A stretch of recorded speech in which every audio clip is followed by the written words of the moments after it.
Good morning, everyone. Welcome back to Coffee with Kem and Hills. Ooh, it's Tuesday. Here we are. Hillary's favorite day of the week. It's my favorite day. Yeah, so it's a party, basically.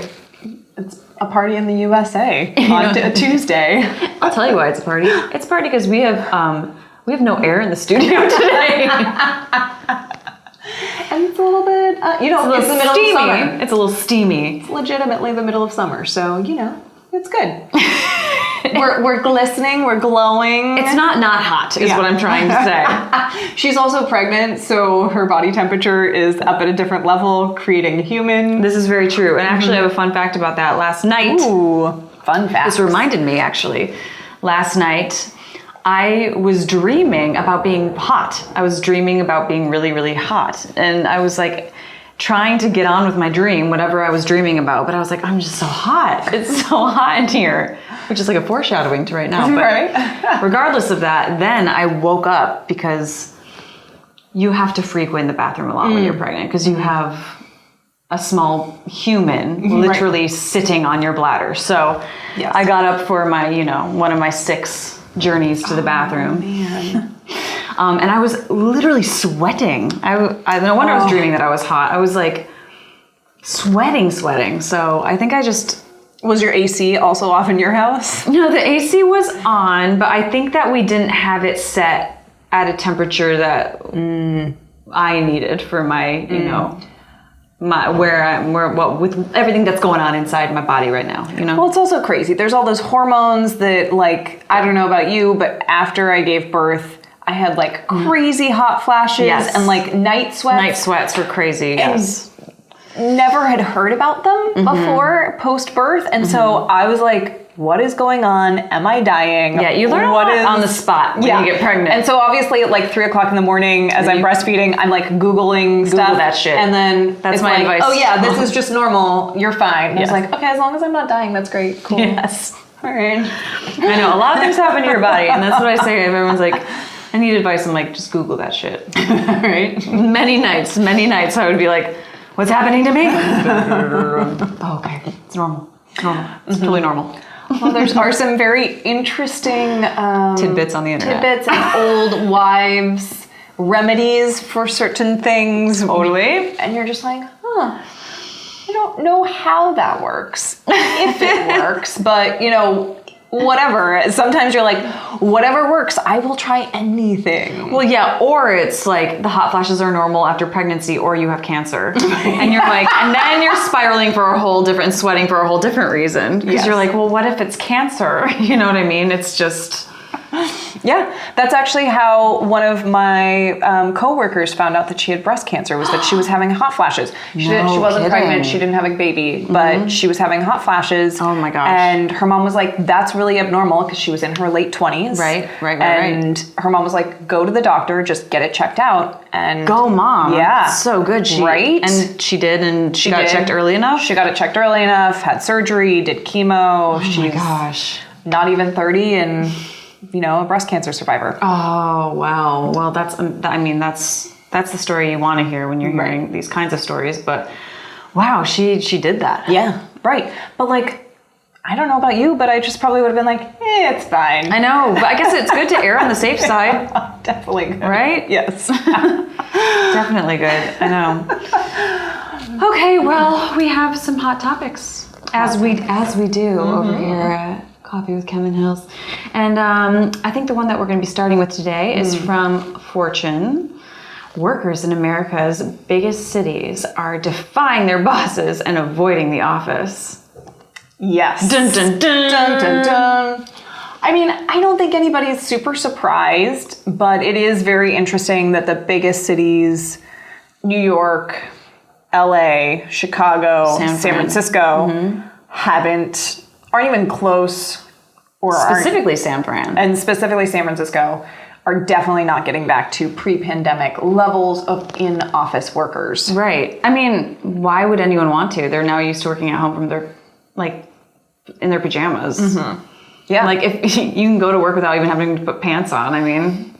Well, and I think it's, also, even more than that, as somebody who I do go into the office a couple days a week, and then I also work from home a couple days a week. Yeah. it's really like the days when I don't have to go into the office, I spend that extra half an hour on either side actually working. Right. So it's not like the company is actually getting more out of me by not having me come in. And then also going into the office for me, so many other people are so excited to see. I mean, yes, I'm also excited to see people too, don't get me wrong. And this is why a lot of CEOs are pushing to get workers back into the office, is to create this office culture and get back to that. Yeah. But, you know, I spend half of my time when I'm not in an actual meeting where I would like to get a project done or get through my to-do list, just talking to people. Right. It's like the social... the social aspect, which is great, but also like really unproductive sometimes. Totally. But like maybe what you should do instead is like in the 30 minutes that you're gaining, be like, oh, this is 30 minutes I wouldn't have had. I'll take a bubble bath. One would like to think so. I know. It's funny how we don't gift ourselves or think that way to like gift ourselves those moments of just relief for ourselves. But you know. I mean, I will say on the days that I work from home, I typically do take a lunch break, which is not typical of when I'm in the office. Oh, okay. Normally I'm just eating at my desk because I just have so much to get done. Yeah, you just so plow through. Instead of a bubble bath, I, eat. Right. Well, and also you had to factor in the driving to work and all of that too. Yeah, exactly. But we have some stats. In San Francisco, office foot traffic is down 67.8% compared to 3 years ago. Yes. While in Chicago, 45.7%, and New York City, 40.6%. Yeah, this shows just how much workers want to keep working remotely. You know, they're avoiding. Well, and the article also talked about that San Francisco actually saw the biggest amount of people leave during the first year of the pandemic. So the total population is down about 6.3%. And you imagine that most of those people are people in the tech industry, since it's so heavily skewed that way there, who can work remotely. Yeah. So, and I think it's sad. Yeah. Because what probably workers don't understand, and for that matter, probably the CEOs are concerned about office culture and, people being productive, right? And workers are concerned about being productive and having this work-life balance they've been able to somewhat gain a little bit by either working fully remotely or hybrid. But I think what people, it's not in people's mindset is how many small businesses rely on this office foot traffic, whether it's the morning coffee places, the places you're going to for lunch, maybe you're going to get happy hour at the local bar. All of those places are still down, probably 40 to 70% depending on their location. Right. I mean, in San Francisco, I used to live there, and the financial district, which is where a lot of the office buildings are, although it's changed around with a lot of the technology. But even on the weekend, so Saturday and Sunday, you would go down there, and because there was no foot traffic, there were no coffee shops open. There were no... Oh, yeah. That makes sense. There were no bars open, nothing, because there just wasn't the foot traffic. And so you just had to know that, which is always so sad for the tourists. They're walking around, looking at the tall buildings. They're just, thirsty. Yeah, right. I know, is there a bathroom? Yeah, exactly. Water? A cracker? And that was pre-pandemic, but, so... Yep. Yeah, that makes total sense. This statistic also it kind of shocked me. 40% of workers said that they'd quit or look for another job if they were required to fully return to the office. Because right now, 58% of Americans have the option to work remotely at least one day a week. So there's a balance of, okay, you can continue, for part of the week, but come in for the other part. So, but I thought that was interesting. People are putting their 40% of people are no, I'm not going to do it. I mean, it's a huge recruiting tool these days. Yeah. And people are, either if they're being forced to go back to the office and they're at a position where they don't feel they need to, especially if they've done their job for 2 years remotely. Sure. they're like, no, I can go find a position that will pay me as much and I'll be able to stay home. Right. Well, and so I feel like so many people fled from the cities into the burbs, and the commute is a completely different situation now, you know? Yeah. If people had, are renting in the suburbs a home, or they bought a house, that's what we did. It is a very different situation commuting into the city than it is when you're just living in the city. Totally. And I think it's interesting also last week that Denmark, their government actually passed a law that working from home is now a right that you... Wow, what? So if you are obviously it doesn't unfortunately apply, I don't think, to retail workers and people Of course, if you're are in restaurant workers. Yeah. You can't really work remotely in that case. But it is now a right for people in Denmark to be able to work from home. Do they have to specifically categorize what jobs this applies to, or is it just so use common sense? I think it's more common sense because they think they're a more common sense country.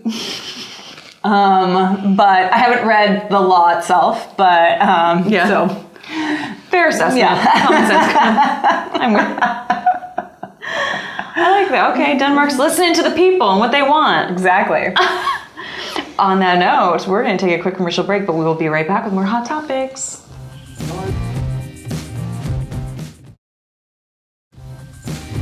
Welcome back, everyone. Don't you worry, we have some more hot topics for you. Hey, I don't know what I'm doing. The next one is from Yahoo News Money. An expert guide to hospitals and saving money. Hello, I know you've all been waiting for this, right? Yep. Well, I think as we've talked about before, any medical procedure, especially if it's inpatient, can be super expensive. Yeah. And there's not much transparency, although we'll get to that. Yeah, there might be some more now. And I think it's interesting, the article quotes that in 2019, so this is pre-pandemic, hospitals billed an average inpatient stay as $56,610. Yeah. What? Yeah. I think a lot of it is a lot of these surprises are due to the fact that a lot of people don't understand their insurance because it's so confusing. Totally.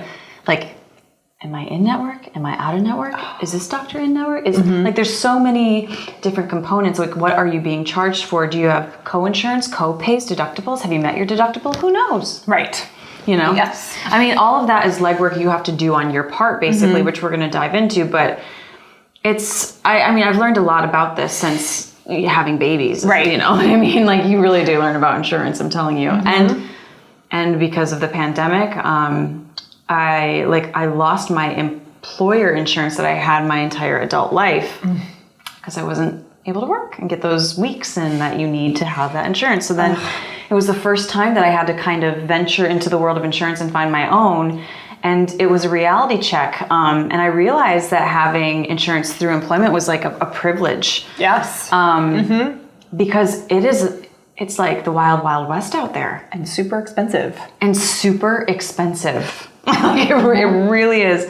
I don't know how anybody's doing it, but now I get it and I empathize with what the majority of the country is going through. Right.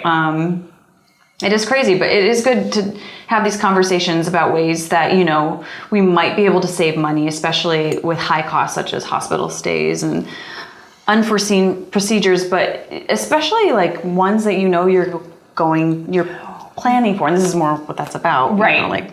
If you're going in for a hip replacement surgery or having a baby or, those sorts of things. You can prepare. You can prepare ahead of time. Right. There's obviously, and I think some of these things do apply if you have to go in for an emergency, whether it's the emergency room or, other emergency things that happen medically. But there's some interesting before your stay. So they talk about how you should understand your insurance and what they will pay for. To your point, what is your deductible? How much copay? In network or out of network? That sort of thing I think is super important for you to have the knowledge, and you might not know it generally, but specifically, especially if you have a specific thing that you're going into the hospital for. Yeah, and a lot of insurances are very specific. Like you know, when you get that big packet that explains the insurance that you have, like finding specifically where it talks about hospital stays and what that insurance covers for it, because like the general breakdown might not actually give you a clear sense of what would be happening for you financially in going to a hospital, you know? It's very broken down, you know, like even from pregnancy, like there's a section on that too. Hospital stays, there's a section on that. So you really want to know your insurance. And sometimes it really just helps to call someone and have a conversation and tell them your situation so they can break it down for you. I found that to be really helpful myself, because it's like you need to get a degree in... Oh God, the language is so hard to understand. Yeah, in understanding insurance language. It really is confusing. Yeah. I mean, and to your point, if you don't have insurance, which was kind of what you figured out, to look into your options for coverage. Yep. So do you apply, can you have Medicare or Medicaid? Are you eligible for that? Can you go on, does your state have a marketplace where you can find insurance that way? Yeah. I think you did that as well as got supplemental insurance. Yeah, I did. I double dipped. Yeah. I mean, and that's what makes sense. And it was very confusing, but it was mid-pandemic and my husband and I were unemployed, and it was just a crazy situation. And so, yeah, it was a lot of phone calls. It was frustrating. But if you can get someone on the phone that can break it down for you, you know, it's very helpful. And there are really helpful people out there that are very knowledgeable and can sort of help you sort of enter the world of this confusing, you know, insurance jargon that exists in the United States of America. Yes. I thought the other really important point that the article makes is to be diligent about prior authorization and or referral requirements that your insurance company might have. Right. That's something I wouldn't have thought of. It's not something I would have thought of. And to be honest with you, I had a procedure. I had an MRI done on my knee because I hurt it last fall and didn't think anything of it. Right. Like the doctor told me I needed one. Okay. And then I got the bill. Oh, jeez. Surprise. And then, thank goodness, I got a letter from my insurance company that then said, oh yeah, we do authorize you and we paid for this amount, blah, blah, blah. But I was like, how was I supposed to, I should have known and I didn't. Right. I mean, but that's like another level of preparedness that we all need to be. Right. And it's hard to always be so on top of every single thing like that, because you sort of just trust the person talking to you and you don't realize that there's all these other steps that you just need to know to take. Right. Before like taking the advice given to you by the professional. Exactly. Right? Exactly. I mean, I was just like, oh. And like, then I also had to go to physical therapy. So I had to make sure that was authorized as well. Yeah, that's... So it's just a whole extra... Running through the maze of health insurance. It's... So call your insurance company first to check before you're getting any bigger procedure or expensive thing done, like an MRI. Yes. That's a very good tip. This is an important one. After your stay, ask for an itemized bill. That's very important because they can put some surprise things on there and you might want to call them out and say, hey, I didn't use that Band-Aid that you charged me, $25 for. And this is my favorite one. Try and negotiate. Did not know you could negotiate. Yeah, so this is really important. The no surprises bill went into effect this year. Yes. And this has to show what hospitals are charging your insurance. Yes. And one of the things that you can also do before you go in is to get a cost estimate, a good faith estimate. And this is also part of this no surprises bill. And if your actual bill is $400 more than this good faith estimate, now again, you have to do the diligence of getting this estimate ahead of time. Yes. You are then able to dispute some of the charges. Right. Which I think is really important. I mean, obviously, if something crazy happens on the operating table and it's something, unforeseen circumstances, I'm sure that there's going to be some differences in the bill. But again, this is trying to keep people a little bit more aware and hopefully keep medical costs down for out of pocket. Totally. I hope this was helpful because it was a helpful article for me for sure. I'm still learning. It is confusing. Yes, I will say.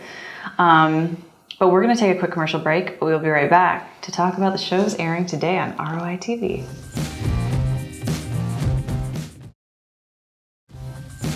Welcome back, everyone. I'm just here to remind you not to miss today's episodes of Cunningham Legal, Mortgage Q&A with AJ, Medicare School, and Elder Needs Law.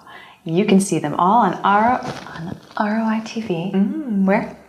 On your Roku, Amazon Fire TV, Apple TV, or on your phone or tablet, whether it's an Apple or Android device.